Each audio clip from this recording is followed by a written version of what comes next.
Arestado ang dalawang Vietnamese national na nagsisilbing doktor sa isang aesthetic clinic pero nabistong walang lisensya para mag-practice dito sa Pilipinas. Yan ang report ni Katrina Son. Tipikal na beauty clinic ang itsura ng pasilidad na ito sa Parañaque. May mga clinic bed at ilang gamot na ginagamit sa mukha. Ang dalawang aesthetic doctor dito, parehong Vietnamese national. Pero sa impormasyong nasagap ng NBI, illegal daw ang pagpapractice ng medisina ng dalawa.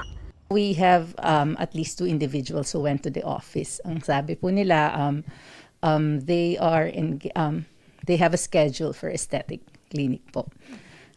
We found out that this aesthetic clinic involves 2 foreign national.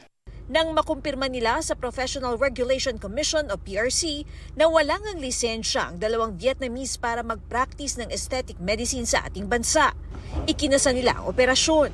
Nakipag-ugnayan sila sa mga doktor sa social media. You have the right to remain silent. Anything you say may be used against you. Hanggang tuluyan nilang na-entrap ang dalawang dayuhan. Ayon sa NBI, may banta sa kalusugan ng publiko kung di lisensyado sa pagpapractice ng medisina ang isang nagpakilalang doktor. The fact that we could not check if they are really doctors, hindi tayo sigurado kung yung mga procedures na ginagawa nila at yung mga gamit na ginagamit for these procedures are approved by the FDA or other Filipino associations. Naharap ang dalawa sa mga reklamong illegal practice of medicine at misbranding of products sa ilalim ng FDA at Pharmaceutical Act. Wala pang reaksyon ng dalawa na nakakulong na sa NBI facility sa Mandaluyong. Paalala ng NBI sa mga magpapatingin sa doktor, suriin kung meron siyang lisensya, lalo na kung dayuhan ng iyong doktor.